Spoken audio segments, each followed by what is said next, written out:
I'm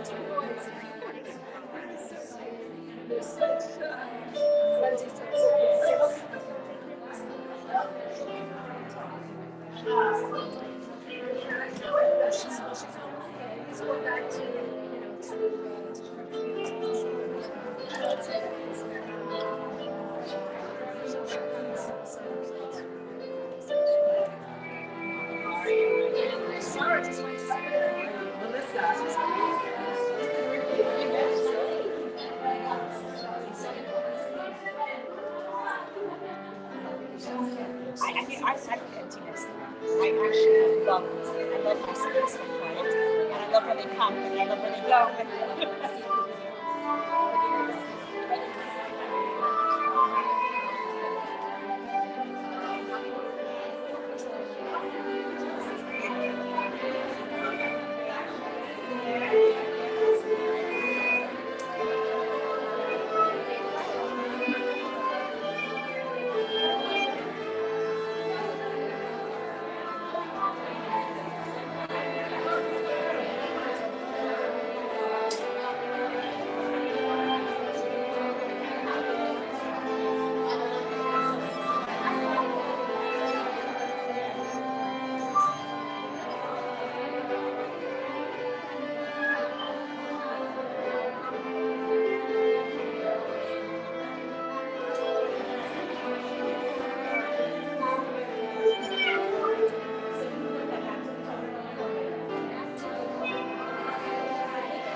Wow.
Good evening. Tonight we're going to dedicate this for Rivkie Schochet from Michal Akiva Gershon and Rachel Lasker. Before we begin the evening, I would like to call upon Mrs. Dini Gorman to say a chapter of Tehillim.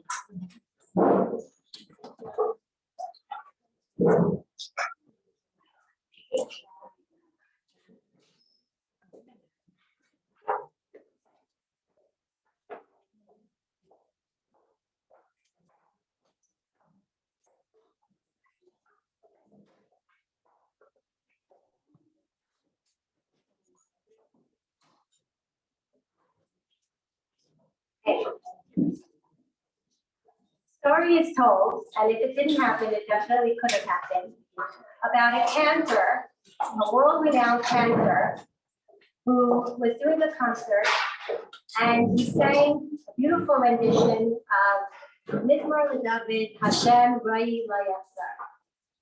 Hashem is my shepherd, I shall not want. And it was beautiful.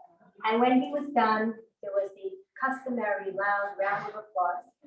And suddenly from the back, an old, very old woman, she raised her finger and she asked, she said, I know that, can I sing it too? And she stood up and she sang her rendition. And when she was done, there was not a dry eye in the room. Tears were flowing from everybody's faces.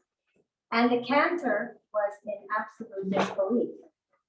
And he said to her, you know, I've trained for years and years, and my pitch is perfect. And like, no offense, but you don't have a voice. You know, how did you manage to stir the entire audience so much to the point that everybody was crying?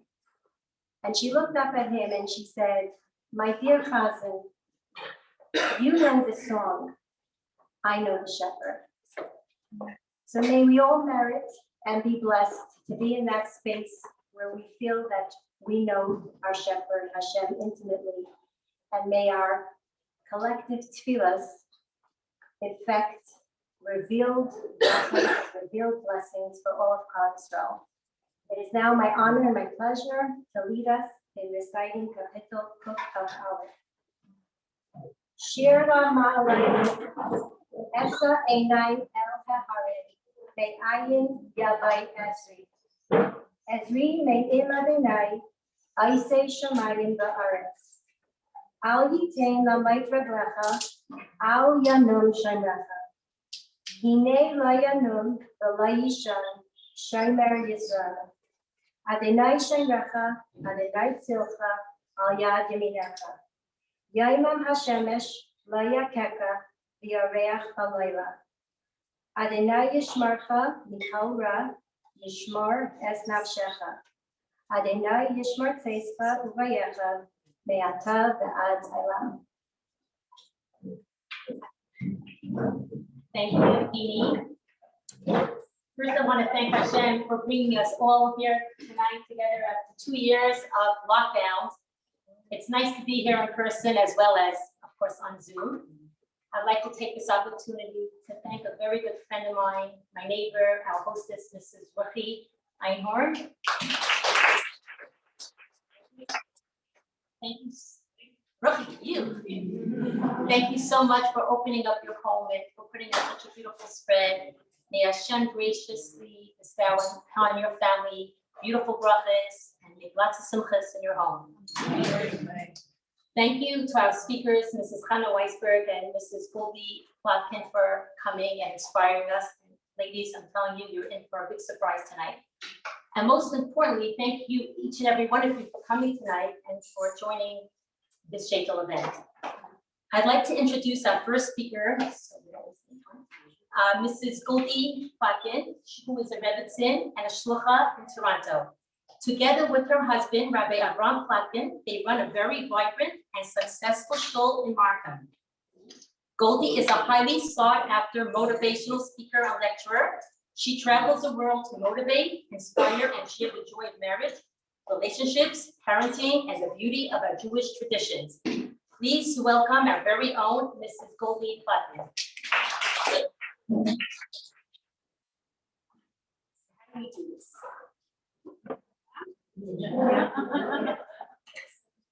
I know. So excuse me if at some point my back is to you, because I want to be rude. My last memories of my grandmother. Okay, take this off. Yeah. The last memories of my grandmother, Bobby Golitsky, was on a visit to Montreal. She was very, very ill, and she was in the hospital. We would go visit her as often as we could. There was something that was incredibly dramatic when we would go visit my Bobby. She had a very, very aggressive Parkinson's disease. And as such, she was not able to communicate. She wasn't able to speak. She wasn't able to move. But there was one thing that was unbelievable with my Bobby. You see, my Bobby was born in Montreal in the early 1920s. Her father and her grandfather were also born in Canada. So my Bobby was a real Canadian-born girl. She was one of the first in Montreal to put on a sheitel in 1941. And when she was in the hospital, my Zayda and my aunts made sure that my Bubby's hair was covered every single minute of her stay. And no matter what time of the day visitors would walk into her room, my Bubby's head was covered. So you can see that I had a love and a respect for hair covering in my DNA. I know that it is something that some people struggle with. It's something maybe that some people have a hard time with, but it's something that I was raised to appreciate and to value. The dignity that my Bubby had withstanding her aggressive Parkinson's. She was always a queen, covered with a beautiful tichel or beautiful sleeve. You know, as a marriage and intimacy coach, I see a lot of couples who are struggling in marriage. And everyone who is married today, young brides that I'm teaching who are getting ready for their marriage, they want to have one marriage partner for life. They want to get married once. It's the wish of every bride walking down the chuppah. This is my one and only. So what happens?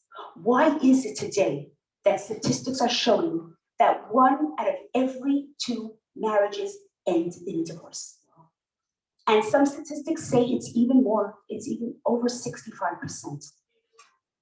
And because I am very interested in social anthropology and I'm fascinated by relationships and marriages, I'm always wondering, what is it that keeps a Jewish marriage out of these statistics? And it's not like I'm in denial.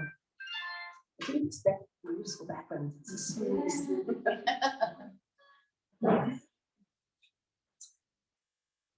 We, Baruch Hashem, do not have the staggering statistics that are out there today in the world. But we can't be in denial that this too is entering our homes. It's entering our communities.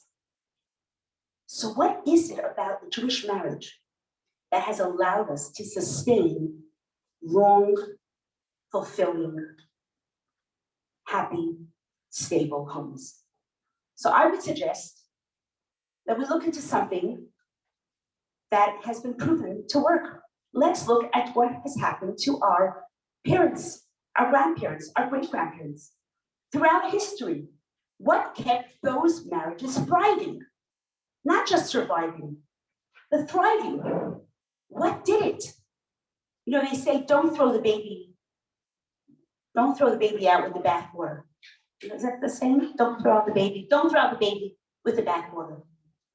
When something's going well and something is successful, let's take a look and see what makes it successful.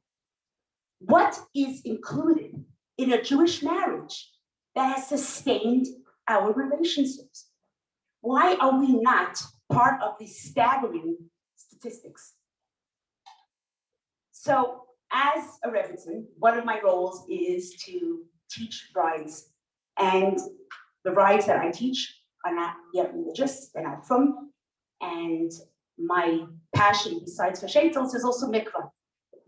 And I teach women how to prepare for the wedding and how to go to mikvah, and we make it very exciting and very beautiful.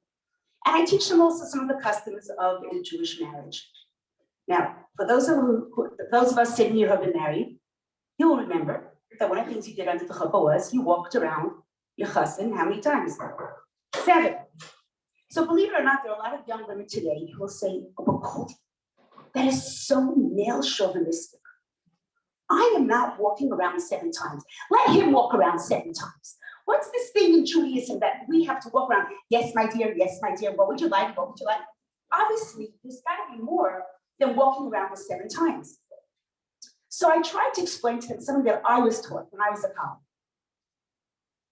When a kala walks around her chatan, when a bride walks around her groom 7 times, she's actually creating the circle of her home. So her chatan, her chassan, her groom, whichever word works for you, is standing in the middle, and the kala walks around, sometimes on her own. Some families it's with the mothers, some families it's the mothers, fathers, babas, and babies.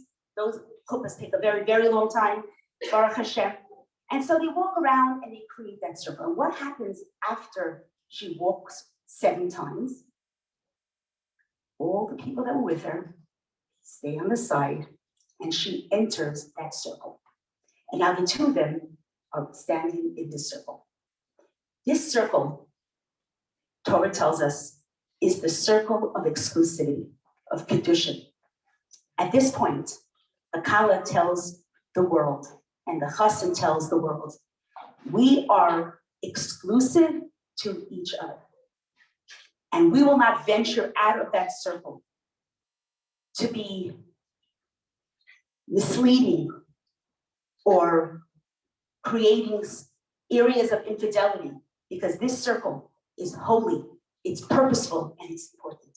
I remember my husband was standing in Sobeys a couple of weeks ago, it was on a Friday, and there was a woman in front of him with a huge carriage full of stuff. And after she puts it on the belt, she pulls out her credit card, and to her dismay, the credit card bounced. So he's trying to be very unnoticeable. And he looks away, he takes out his phone, he doesn't want to show him, create an embarrassment. She pulls out another card, it's declined. She pulls out some cash, it's not enough to pay for the order. At this point, she is getting very, very anxious. She's getting very agitated. And she turns around to my husband, who she does not know. She has never met my husband. And she turns around to him and she says, do you know my husband? Could you believe he did that to me? He knows I go shopping on Fridays for Shabbat. And he did not fill up our bank account. I am so embarrassed. I cannot believe he would do that to me. And with a huff, she walks out of the store. My husband wished he could have crawled underground. But unfortunately, what really, really resonated with him was that at that moment, the woman walked out of her circle. Yes, sometimes we go through unflattering moments, humiliating moments, but to be able to walk out of the circle and take your husband and bring him down on that level so that strangers are privy to something that is so private, that's the circle of exclusivity we're talking about. That when we stood under that chuppah and we made that circle, we made a promise. I am exclusively yours. I respect you. I uphold you. I care for you. And the chassan does the same when he takes the ring, that round circle of the ring, and puts it on the kala's finger and says, Harei at ukadeshet li. You are now exclusive to me. They have made a very strong public commitment. I am to you, ani v'doidi v'doidi. We are committed to each other. And this translates, by the way, to so many dynamics. Families sitting at a Shabbos table. The husband might say something to the wife on a joke on the expense of his wife or his family, or she might say something about her husband in front of her family to create a laughter. Did that step out of the circle? How careful we have to be to respect the kedushin that happens after we are married. So under the chuppah, we make that promise that we are exclusive to each other. And so when we want to look at a relationship, we want to look at a marriage that's sustaining, relationships that last till 120. Let's look at what our families did. What did our parents and grandparents do? So number one, they had covered for each other. They respected those circles of exclusivity. Number two, women covered their hair. We know in Parshas Nasai, we talk about the unfaithful wife. And what was the action that our sages and our tzaddikim had to do? Her hair was uncovered, alluding to the fact that all married women cover their hair. This was a derech of respect, exclusivity. The woman kept her hair to herself and her spouse. Not because peering eyes would look at this very attractive woman. No, the sheitel was her sign of being exclusive to herself and her spouse. It doesn't matter if the sheitel looks so gorgeous. I'm looking around the room here, and I do not know who's married and who's not. Some sheitels here tonight are so gorgeous, I don't know. But is that why we wear a sheitel, so others have to know? The sheitel is for ourselves. We know we're wearing the sheitel. We know that we are now married. We are now committed. That's why we wear the sheitel. So wearing the sheitel is about that exclusivity. I reserve it for my relationship. And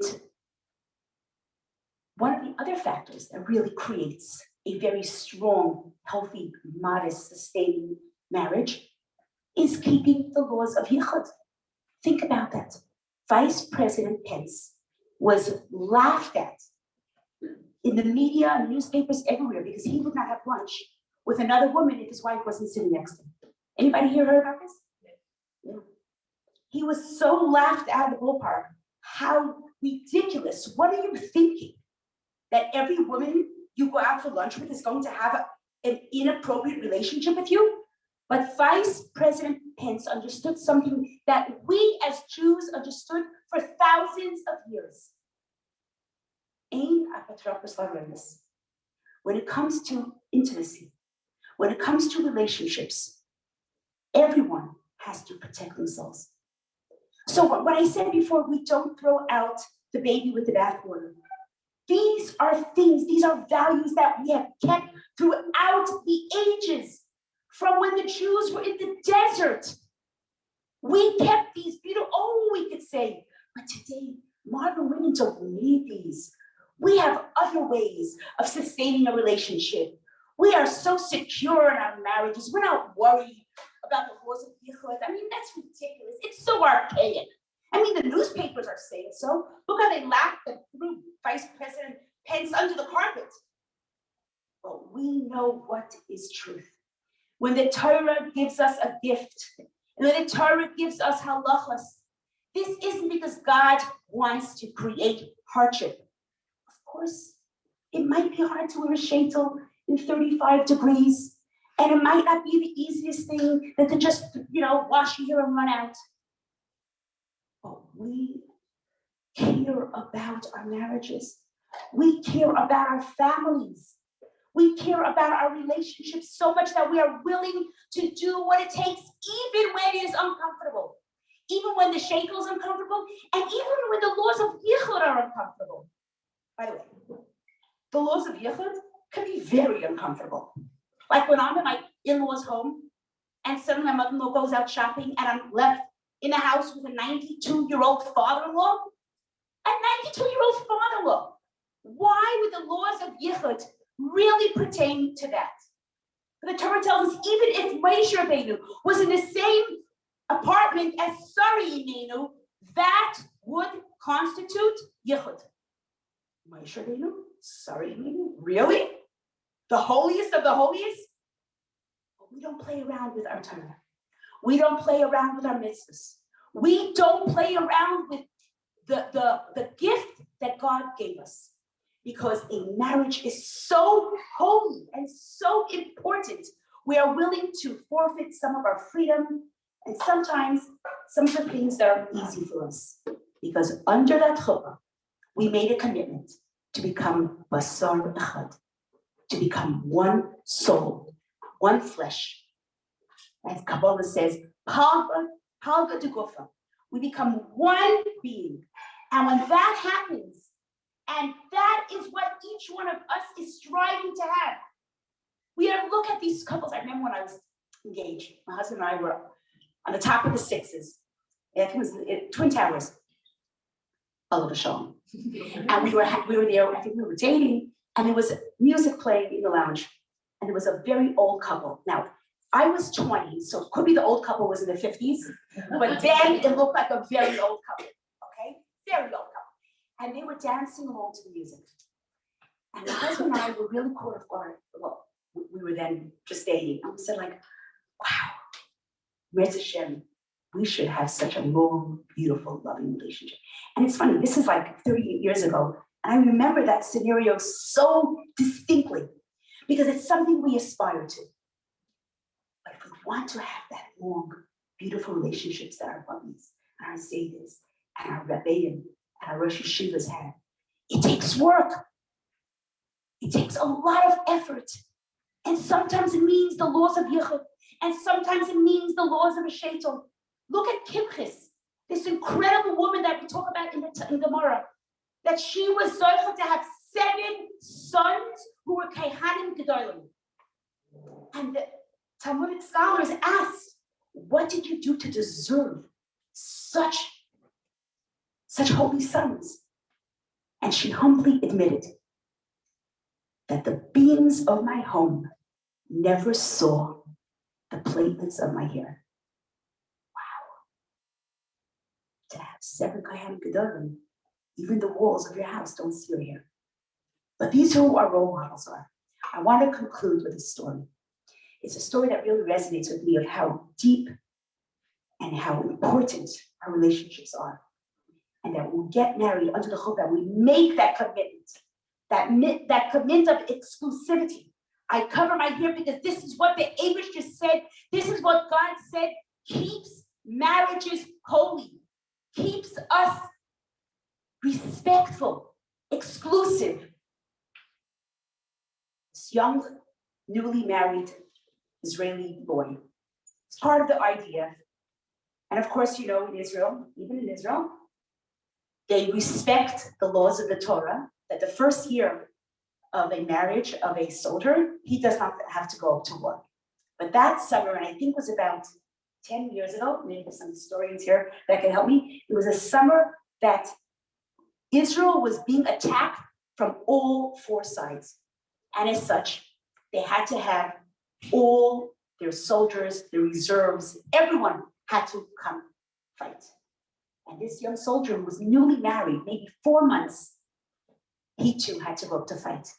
And he was positioned up north. He says goodbye to his brand new, beautiful wife. And he promises her he's gonna come home. He goes up north, they get their gear together, they get their guidelines, get all their paraphernalia. And the first day on battle, everyone was killed, except this young soldier, this young, newly married man. Unfortunately, his legs were crushed so badly that they had to amputate both of his legs. This young soldier wakes up in surgery. He looks under the covers and he sees he now has no legs. he doesn't know what to do. He doesn't know what to tell his wife. He promised her he's coming home. So he asks one of the nurses if he could use her phone.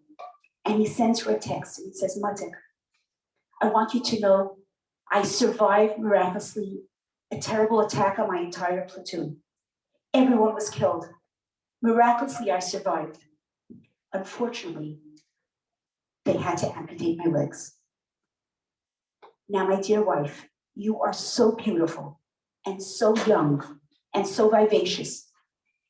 You do not deserve to live with a handicapped husband. You do not deserve to have to live with a husband who has a disability for the rest of my life. I hereby give you permission to divorce me. I want you to marry another man. And being the smart, cute, quick Israeli that she is, she shoots him back a message and she says, Matik, are you insane? Do you think I married you for your legs? I married you for you, and you are here. Please come home. Good evening.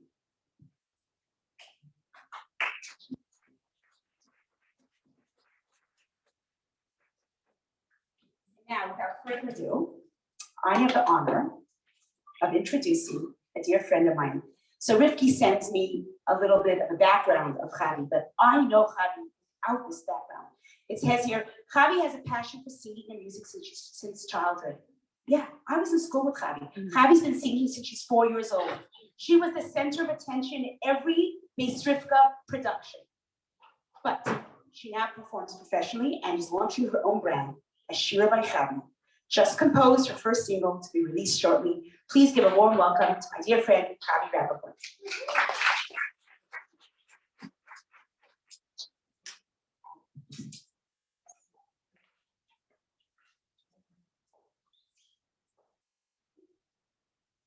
So this song, Weisberg, I must say is so beautiful. Just 2 years ago, who could ever dream of us sitting here together in a room like this?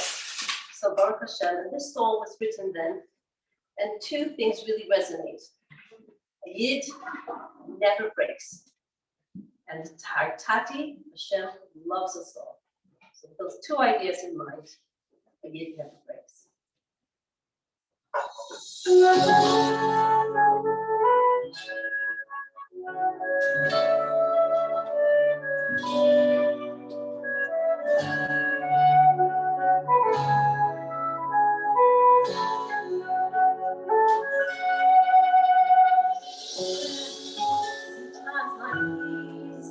It's hard to see past the insanity in a reality so uncertain and unknown.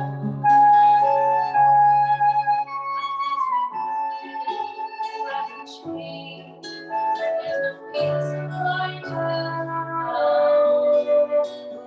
even in the past tomorrow, when our dreams keep crashing to the ground.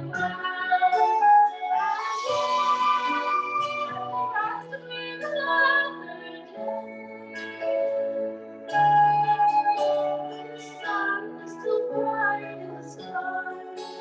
It's a reason to hope for a better times. It seems like the answers were we have enough, just enough to keep us going. We're holding on with one broken simple thing. The kid never breaks, the kid never bends, and the kid never gives up its unmade. The kid perseveres, the kid despairs, it's another strength in him for the fight. The kid understands what Hashem has a plan. That's all it takes to make it good. This part loves him. That's what he wants on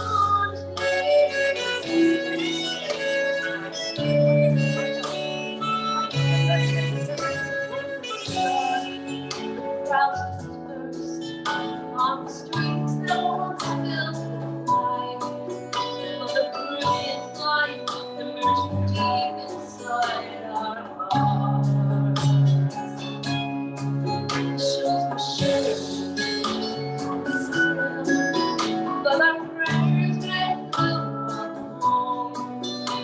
instead of looking down for restoration. We took deep and found strength we never saw. We will rise to meet another day. These moments more precious than ever. Like sweetest little joys, they are the treasures. It's when it feels like the answers world we've had enough, more than enough. Keep us longing, holding on for broken faith. For the years never breaks and the year never bends. The year never leaves something unmade. The year perseveres through the deepest despair. There's a lost strength that's there for the fight. We need to understand Hashem has a plan. It's all it takes to make it through.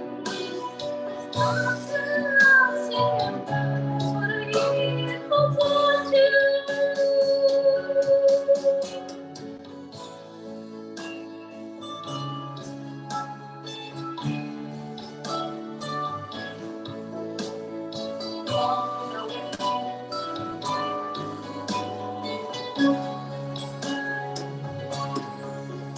Cause the year never breaks, and the year never bends, and the year never gives up in the night. The year perseveres through its deepest despairs. There's a moon of strength that's him for the fight. And the year understands that Hashem has a plan. It's all it takes to make it through. It's not to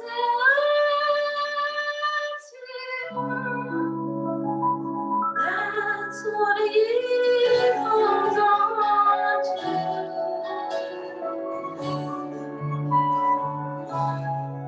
It holds on to.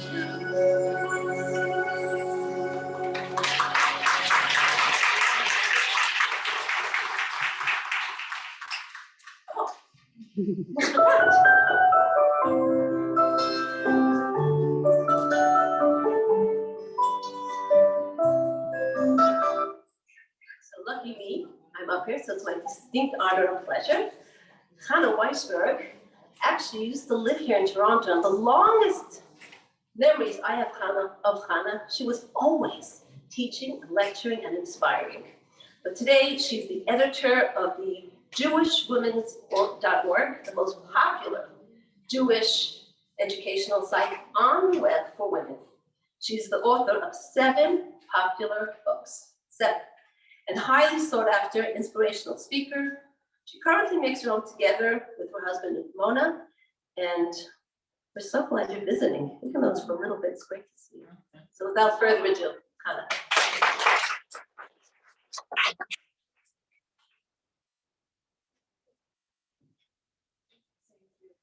It's really, really special to be here.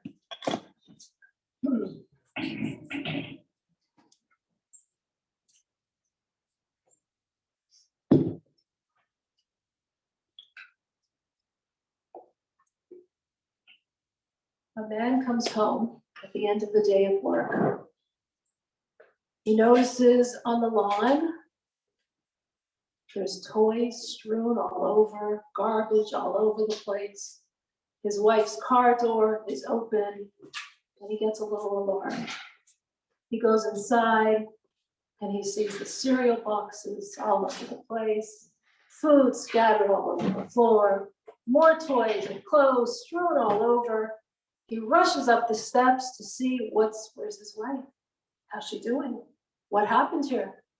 He opens up his bedroom door and he sees his wife lounging in the bed, reading a novel. He's like, what went on here today? And she says, oh, hi, how was your day? And he's like, what went on? What's going on here? And she says, you know how every day you come home at the end of the day and you say, what in the world did you do today, a whole day? Well, today I decided not to do it. You know, I speak in many places and I see all over, it seems like women are looking for that elusive balance. I'm trying to have balance in my life. I'm trying to balance the many roles that we play, the many hats that we wear, my parents, my children, work, home, inside, outside, so many areas that women are constantly juggling. And it's funny, I speak for men and women. I never hear the men looking for balance. Ever hear men looking for balance? I know kids very often talk about how mommy has eyes in the back of their head. Any of your children ever said that? Now my grandchildren say that to me. I never hear kids saying that father or daddy or Saba has eyes in the back of his head, right? And actually, scientifically, a woman's eyes can go almost 180 degrees peripheral, whereas a man's vision is more tunnel. Did you know that? Yes. So it's interesting, when I go to sleep at night, when my head hits the pillow, I'm thinking, my mind is stewing what I could do yesterday, what I should do today, all the responsibilities, what I could have done, what I should have done, what this one's need is and that one's need. When my husband's head hits the pillow, he's out cold, right? And scientifically as well, they've looked at the brains of men and women, and they saw something very interesting. In a resting state, the brain activity should usually be resting. And yet in a resting state, the brain activity of a man was 70% inactive, which made sense. However, in a resting state, the brain activity of a woman was, anyone want to guess? 90% active. Now, why this is not surprising is because in Judaism and in spirituality, when we look at spirituality, the woman is really the balance of the world. Now, we look at a world and we have 6 different directions. We have north, south, west, east, up, down, right? But we're forgetting one thing, and that is the dot in the center. If you don't have the dot in the center, you can't have north, south, west, east, up, down. Compared to what? The dot in the center is the woman. Kabbalistically, when we talk about the 6 days of the week, from Sunday to Friday, these represent the 6 directions. When we're going in an outward mode to conquer the world, to do different things in the world, to take care of issues, we're in a masculine mode. When we enter Shabbat, the 7th day, we become the dot, the center that's able to absorb all the activities. And that's why it says a woman is compared to Shabbat. Just like Shabbat Hamalka, just like Shabbat is the source of blessing for the entire week, because you can do and do and do, and you can have so much blessing in your life. But if you don't take the time to actually absorb that blessing, to actually feel that blessing, there's no blessing. Similarly, the woman is considered that dot in the middle, that center dot, that Shabbat, that brings blessing to her entire family. And that's why the Talmud says that a man without a woman lacks happiness, blessing, joy, and all kinds of different blessings. Because if you are that dot in the middle, without that dot in the middle, you can't have the balance of the world. So as women, we are that dot in the center. No wonder that we feel so out of balance sometimes, because so much is resting on our heads. So much is resting on who we are. Our families, our world is resting. We are the balance of the world. Our sages tell us, Eshes Chayo Ateres Bala, the woman of valor is the crowning glory of her husband. The woman's light comes from a place that is beyond the brain, that is beyond the intellect. It comes from a place that's even beyond where intellect alone cannot touch. And the woman is the center, that dot that holds her entire world, the entire world. So it's like a sign that I had on my office door. It says, do you want to talk to the man in charge or the woman who really knows what's going on? Right? As that dot, as that balance, as that center, as the one that is holding so much together, we need to safeguard our boundaries, because it's only when we can safeguard the boundaries of who we are and what we are that we can actually hold the world together. My mother, who I was, thanks to Rivkie, able to visit today. Thank you so much, Rivkie. My parents both turned 90 this year, Baruch Hashem. And my mother grew up in Russia, in communist Russia, where keeping Yiddishkeit was something that required so much mesiras nefesh, so much self-sacrifice. She tells me stories of how when she was a little girl, the age of some of my little grandchildren, she had to go to school on Shabbat, but she would go with a bandage on her hand so she wouldn't have to write. Or she would go with a cast or with a note from the doctor to excuse her from doing any kind of activities. How when it was time for Pesach, she as a little girl rode for miles on end to go to the mill in order to get the flour that would be used for Pesach, that would be kosher for Pesach. Because as a child, she was not so suspect as others were.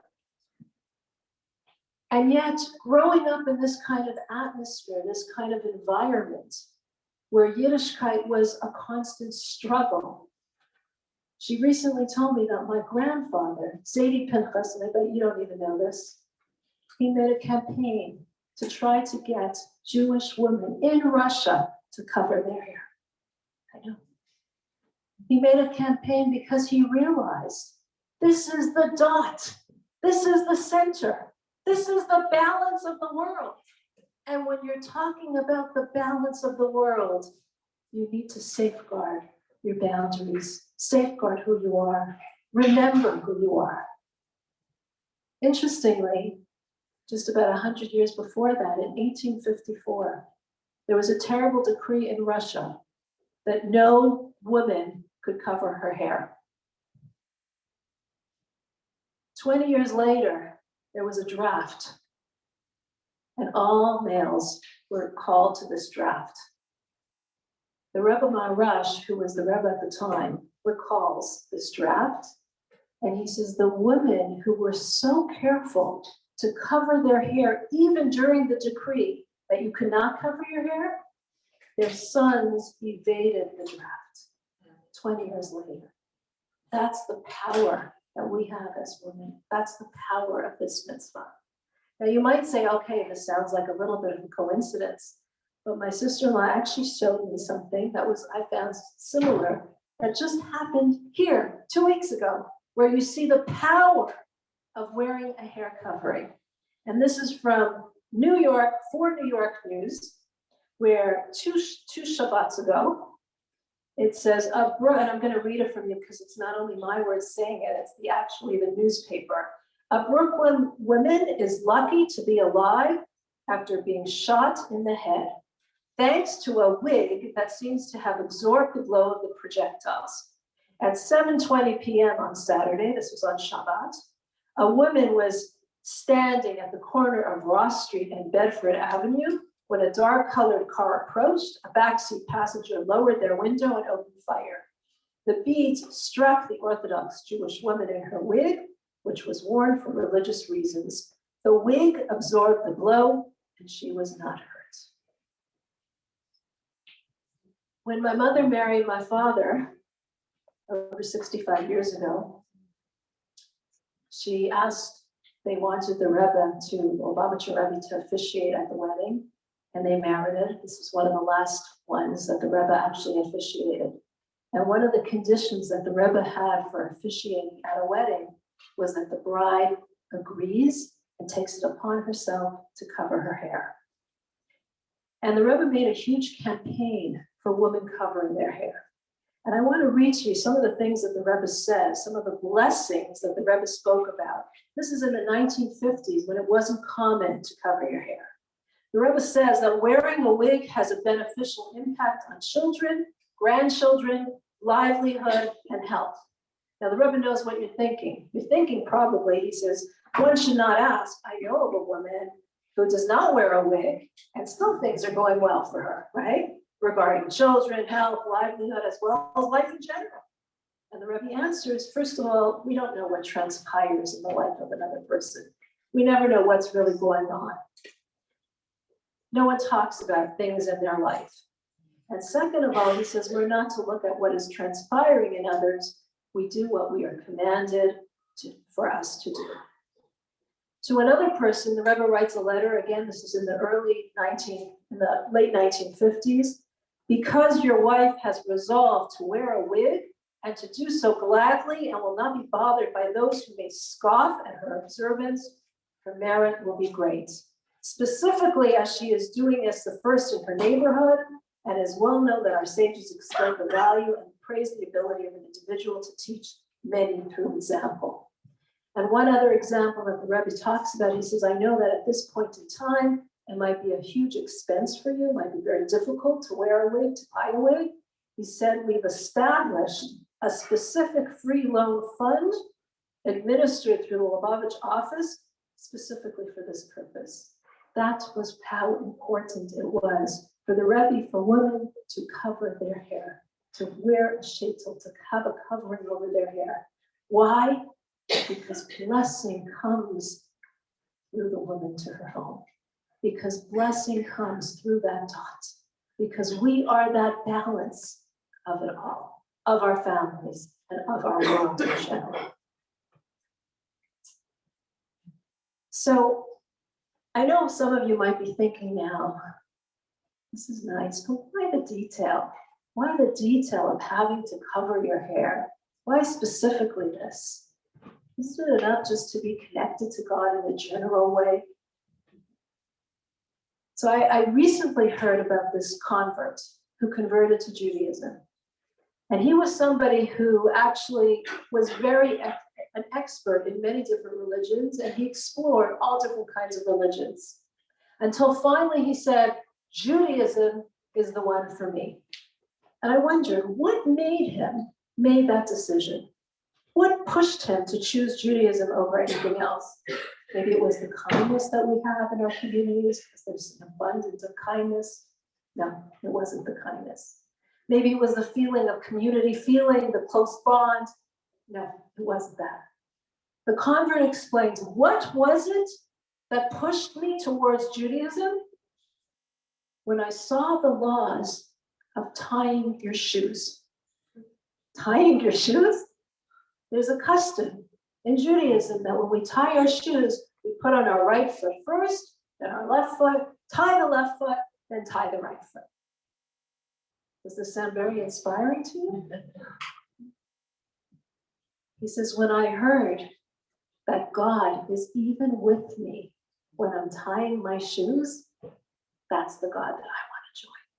That's the God that I want to be a part of. When God is with me in every aspect of my life, when God cares about every detail of my life, when God is concerned with everything that I do, when everything I do has that impact, that is the God that I want to be a part of.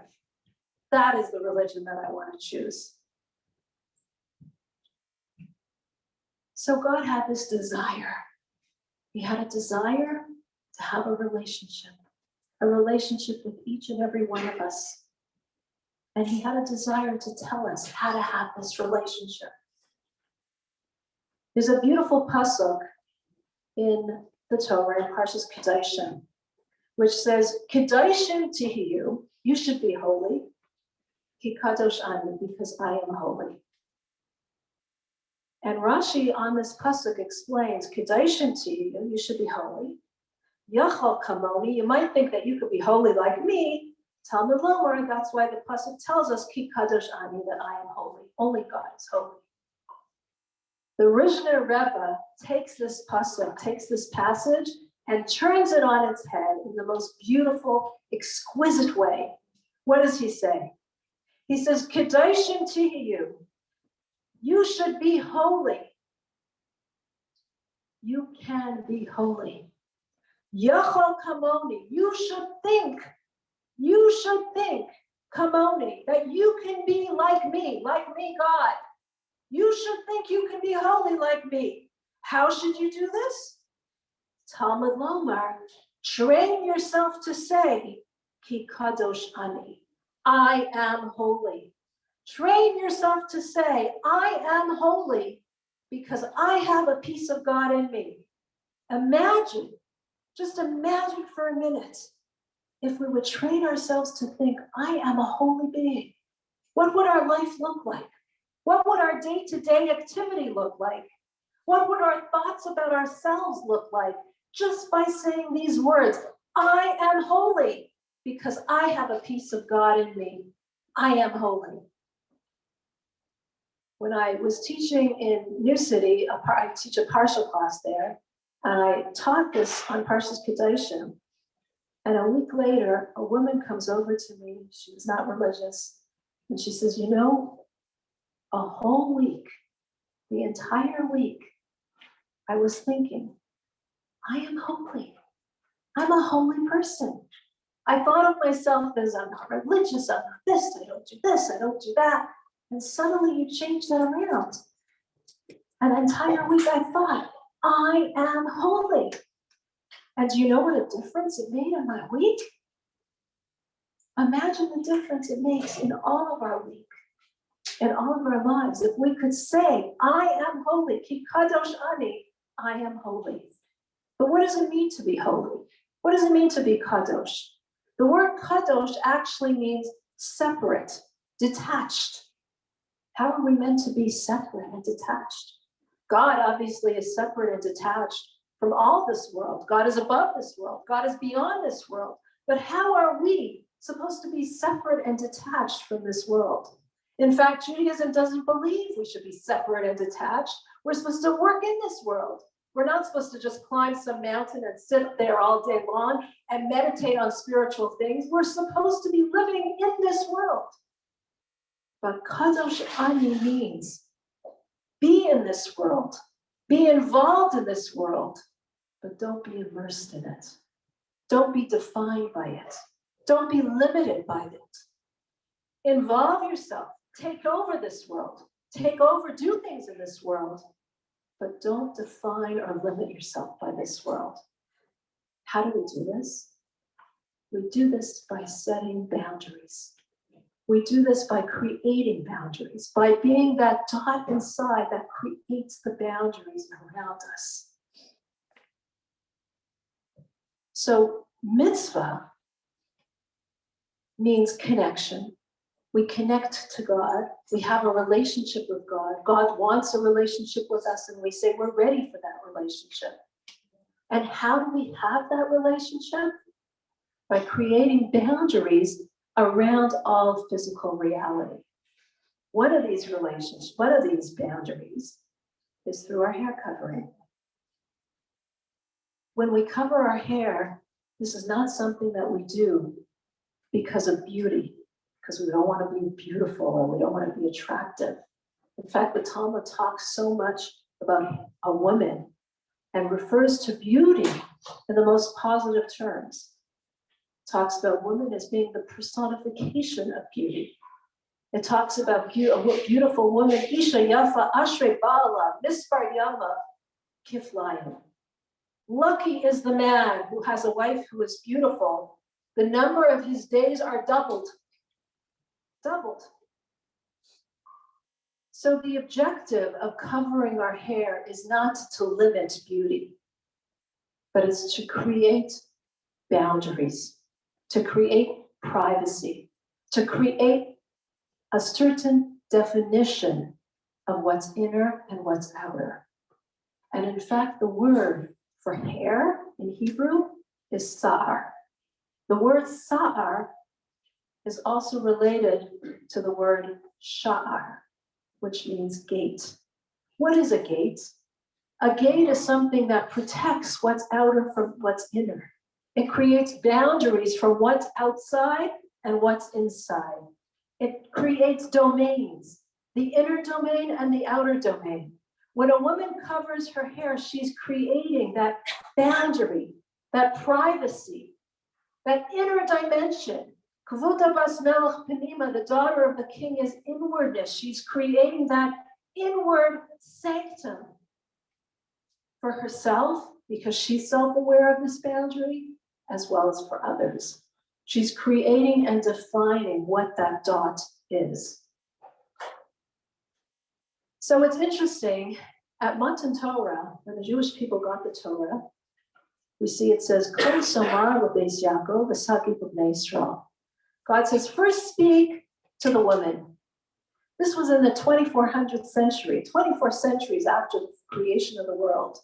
And suddenly, the women are taking central stage. The women are first. Now we see, before that, we have Adam is created, and then Eve after, Chava after. When Noah and his sons enter the ark, they go first, the women come after.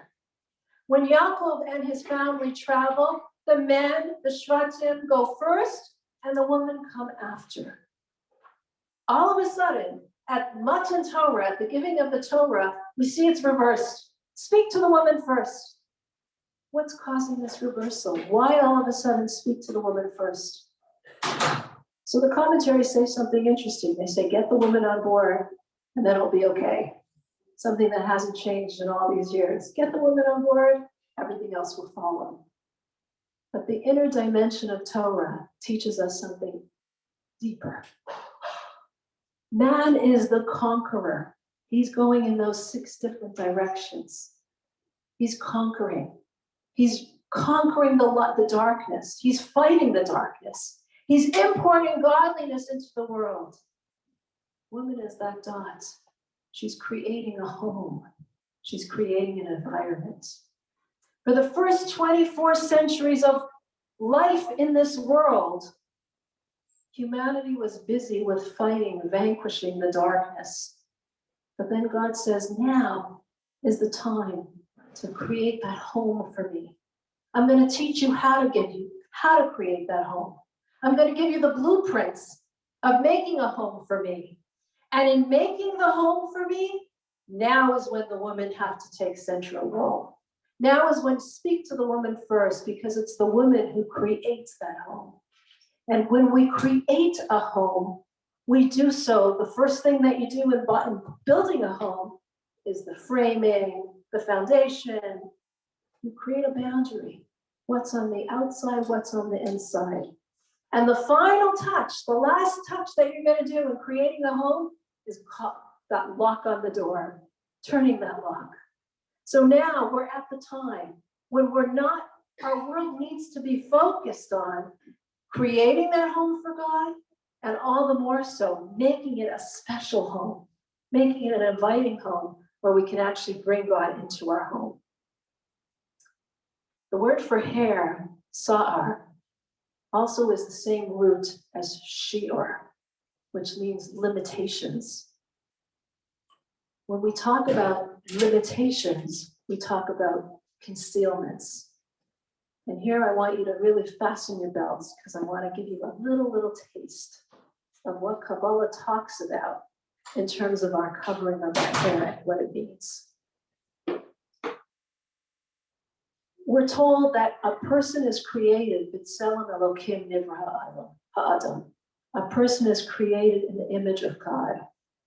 What this means on a basic level is that we have freedom of choice. We can choose our actions. We have freedom to choose what we want to do and what we don't want to do. On a deeper level, a person's body and soul is actually a reflection of the divine construct.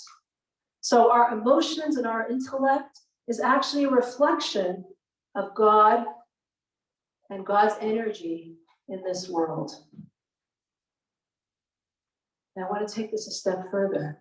Not only are we a reflection of God, but we are actually a conduit, a funnel of divine energy into this world. Meaning that our actions magnify and increase, or God forbid the opposite, God's presence in this world. Through what we do, through our actions, through our body and soul, we diminish or enlarge God's presence here in this world.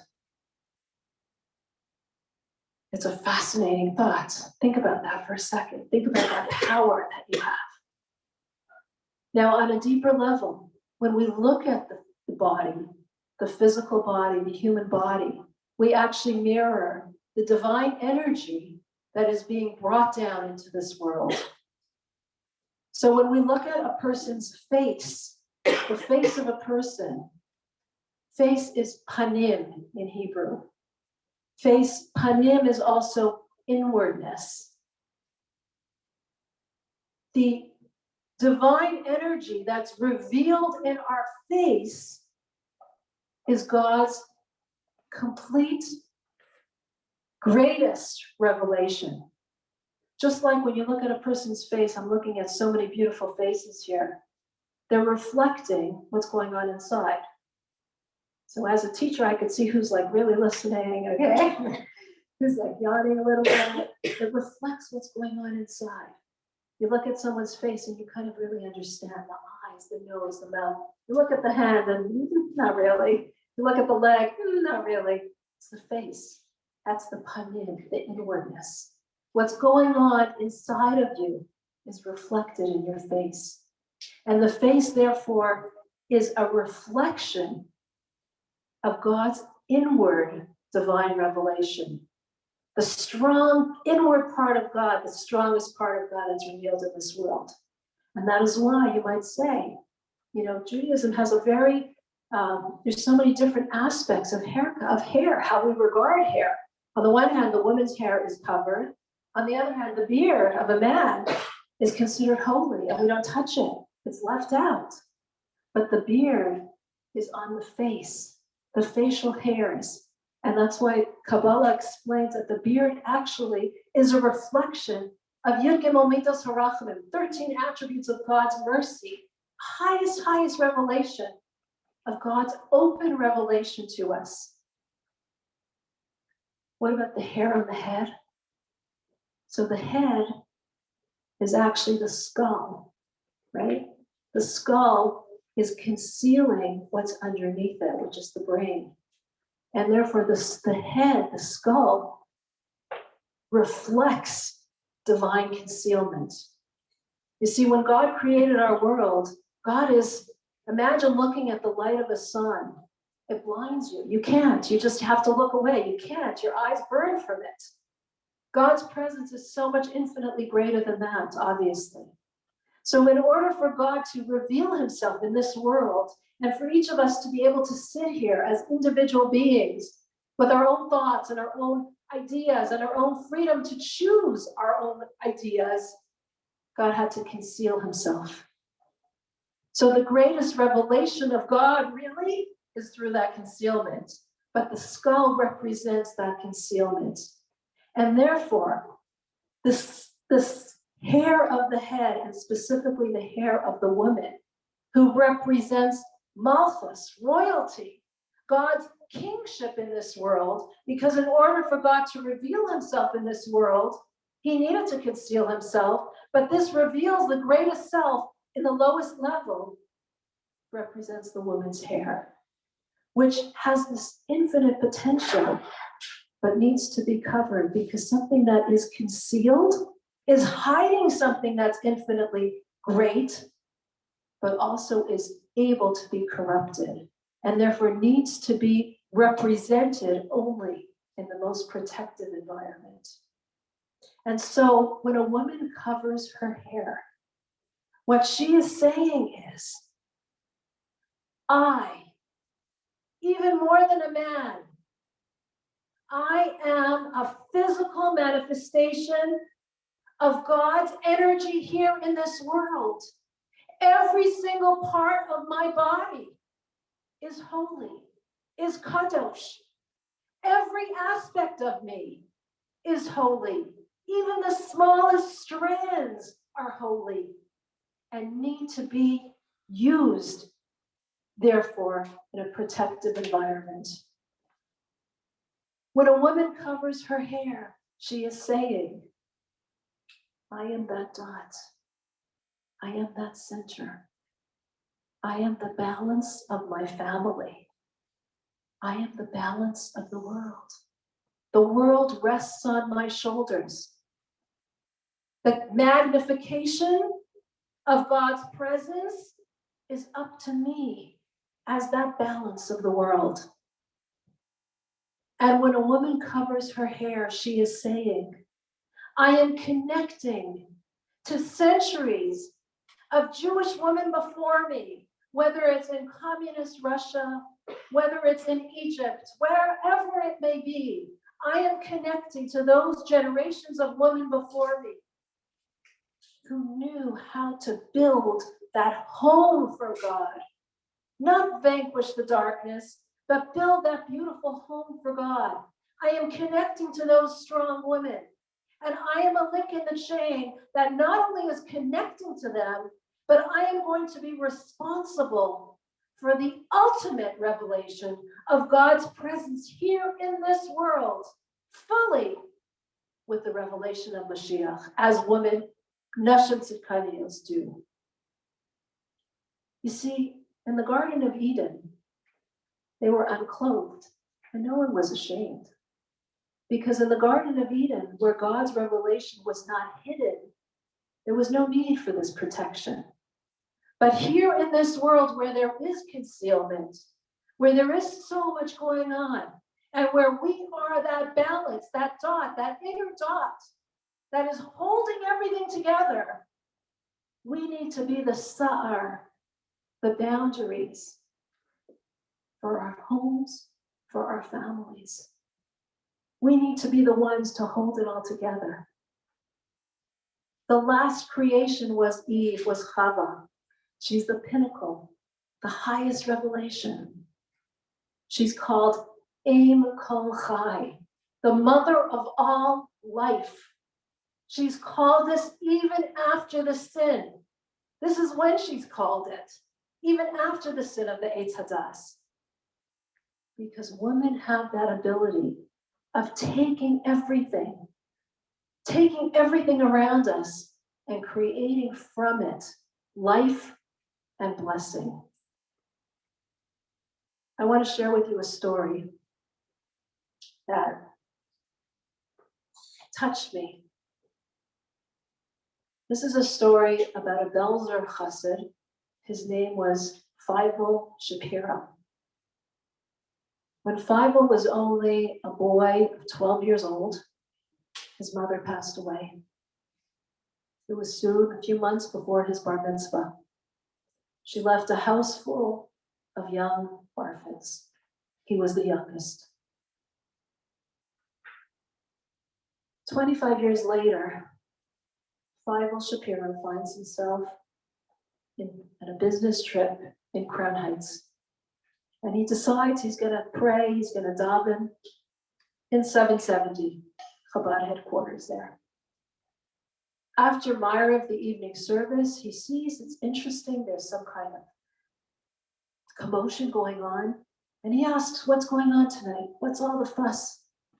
And they say, well, tonight is a night. In those days, the Rebbe used to have yechidas, which means he would privately have appointments with people throughout the night. And if you had an appointment, you could actually come in and speak to the Rebbe and get his personal blessing. You tell him tonight is the yechidas, the Rebbe is holding yechidas. Hearing this, Feivel says, let me go there. He was a very lively and very self-confident person. And he always was used to getting what he wanted. So he decides, let me go to see what's going on in the yechidas, in the room where people were waiting for their own yechidas. He sees a long line of people there. And he decides, I'm gonna get in. I don't have an appointment, but I'm gonna get in. He goes to the next person who's supposed to go next. And he says, you know, I have to leave very soon. I need to go before you. The person says, okay, go ahead. When the last person comes out of the Rebbe's room, Feivel goes in. The Rebbe's secretary, Rabbi Groner, is like absolutely appalled. He's ready to schlep him out. He's ready to take, he doesn't have an appointment and he's going in. But the Rebbe says, it's okay. So Feivel sits down. Usually when you go into the Rebbe, you usually have some kind of settle, which means a paper that you would write, something that your questions, your blessings, what your requests were. But of course, Feivel had nothing because he just went in front of the line and went in there. So Feivel is sitting there and looking at the Rebbe, and the Rebbe is sitting and looking at him and not saying anything. After a minute or so, the Rebbe stands up and he goes to his set of drawers. And he takes out a letter. He takes out a letter that was written 25 years earlier by Feivel's mother. And in it she writes, and you can imagine as we as a mother, we could just feel the pain. She writes, I know what's going to happen to me. She was obviously in the very last stages. And I'm not asking the Rebbe for my own self, for anything that I need. But I am asking the Rebbe for my children. Please bless them. They'll be okay. Please ask God to take care of them. And please take care of my children. Feivel never heard of this letter, never knew of this letter, never knew anything that happened. And he says to the Rebbe, can I please keep a copy of it? Can I have it? And the Rebbe says, I'm sorry, but this is the letter that I read before I go in on Kol Nidre on Yom Kippur night. This is what I read. The Rebbe was saying on this holiest day of the year, on Yom Kippur, when he has all the spiritual, physical needs of Klal Yisrael, of the Jewish people on his shoulders, and he's going to elicit God's blessings, God's mercy. Before doing so, he gets the inspiration from the selfless Jewish mother, who is asking only for the sake of her children. Ladies, it's before Rosh Hashanah. So much is going on in our world. If there's one message that I want you to take home from tonight, is Kedoshim Tihiyu. You are holy. You are a holy being. You are that dot that's holding so much on your shoulders. And sometimes it's really difficult when we're holding so much, when we're carrying so much, when so many people's needs are about us, are relying on us. But we are holy. We are holy, and we are a line of Jewish women who are going to bring the Geula, going to bring the redemption to this world. We are that dot, and we're doing it with all the boundaries that we have, with all the sa'ar that we take. Through the limitations that we experience, we're going to create the greatest revelation, that home for God, that in the 2400 years, in the 24th century of the creation of this world, God said, I'm relying on you, ladies, to make me that home, to create that home. I don't know at what stage you are with covering your hair, whether you do, whether you don't, whether you do it most of the time, whether you do it a little bit of the time, whether you do it fully. But as women, we can decide to take on a little bit extra in this mitzvah. As women, we can decide when we are doing this mitzvah to remember something integral, and that is, I am holy. My being is a reflection of God in this world. Every aspect of me is a reflection of the divine, even more so than the man. And I am that reflection that can diminish or expand God's presence in this world, because every action of mine matters, because I am holy. I want to bless each and every one of you that this year should only bring you the greatest blessings in your life and the greatest blessings in our own lives, and that we can bring the greatest blessings to the world.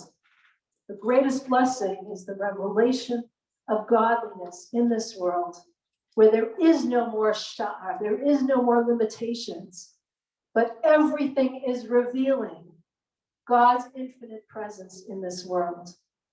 May this talk and may the undertakings that each of you are going to take on tonight be a tremendous suchus, a merit for all Klal Yisrael, for anyone specifically who needs any specific bracha, blessing, whether it be in parnasa, in livelihood, in children, in shidduchim, or in any area of our lives. Because ladies, you are holy. Thank you.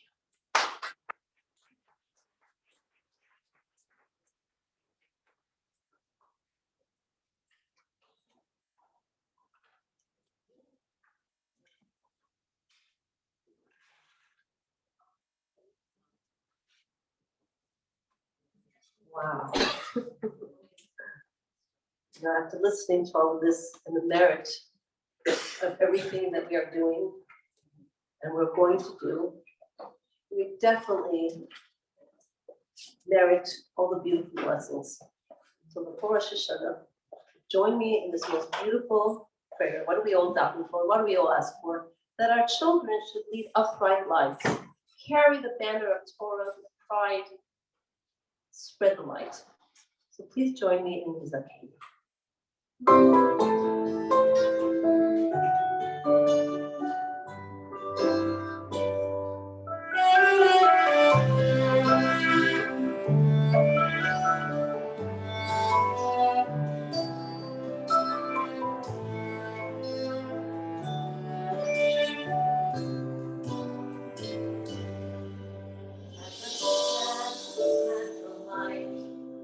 With my hands upon my eyes, there's a passion in my prayers that rends the sky. For a mother's tears fill each other, every gate that bars the way, and I let go those words that mother said. It's a key, keep my children by the hand, to walk along your way. May they never go astray, may they know you and know you. Hashem, accept my plea. Keep my children moving on. It's a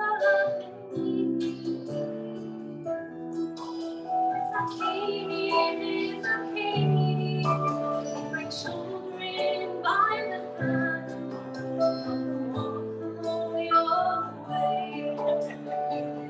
Never go astray, may they know you as I know you. Oh, Hashem, accept my plea. Bring children moving on.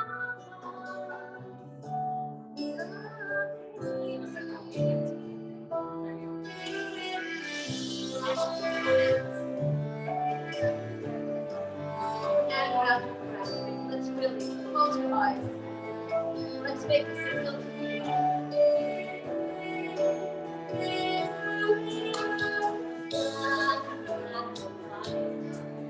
with my hands upon my eyes, there's a passion in my prayer that rends the sky.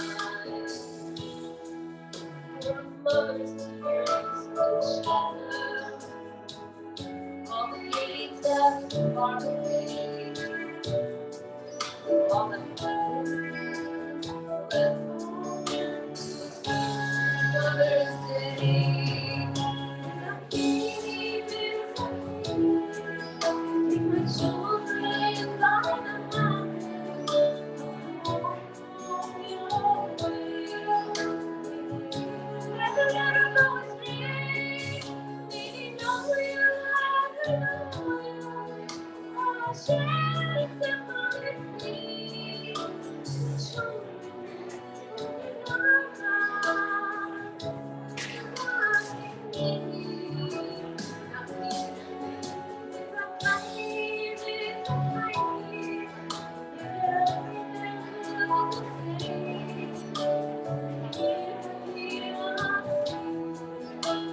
Share to everybody. You do lots of knuckles.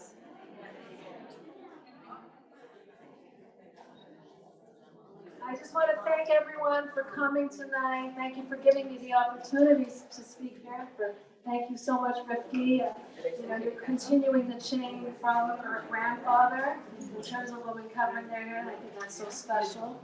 If anyone has any questions or anything that they'd like to ask, I'd like to open it to a question and answer. It's always the funnest part. If anyone has any questions, comments, more than happy to answer anything.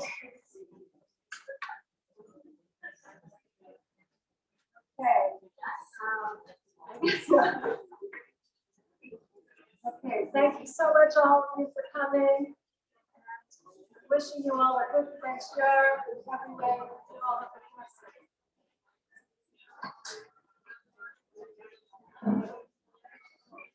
good day.